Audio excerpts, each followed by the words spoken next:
Ya mambo vipi, karibu katika my YouTube channel. This video itakuwa faster sana, jinsi ya kutumia MetaTrader. This is MetaTrader 5.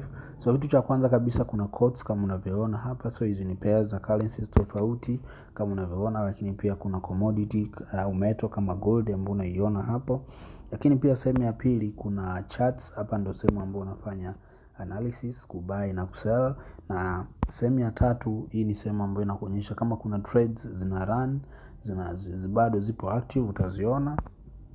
Na hii sehemu ya mwisho kabisa ni sehemu ambayo inakuonyesha sasa trades ambazo umepress. Kwa mfano ukitaka kuweka order, umeshafanya analysis, utaenda sehemu hii ya juu kabisa upande wa kulia, alama ya kujumlisha kibox, uta click. Then sehemu ya kwanza SL ni stop loss, TP ni take profit. Kama umeshaamua kwamba una buy kwenye utatumia hii aina ya kwanza ya order ambayo ni market execution. Kama unataka kubuy kwenye price tofauti na current price, utaenda sehemu ya market execution, zitakuja hizi pending orders. Kwa hapa ziko 6 kwa sababu hii ni MetaTrader 5, lakini MetaTrader 4 kuna 4 pending orders na hizo mbili ni nyongeza. So ni very simple. Ukitaka kupress order, kuna swala la lot size hapa 0.20 kwa mfano, hiyo ni lot size. Ukitaka kuipunguza uta click upande wa kushoto, ukitaka kuiongeza uta click upande wa kulia, na unaiongeza unaipunguza kwa 0.01. Then uta press your stop loss na take profit, then uta press buy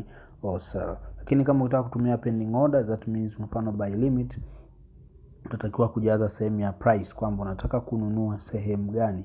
Utatakiwa kujaza hiyo price ambayo unataka kununua, then utaweka stop loss, take profit, na hiyo press itakuja imekoleza, utai-click na utakuwa umepress order yako. So ni very simple kuitumia MetaTrader 5, the same kama MetaTrader 4 pia ambavyo unaweza kuitumia. So this is for Android videos only. Kwa users wa Android, this is the simplest way of using MetaTrader. Thanks for listening. Have a nice day.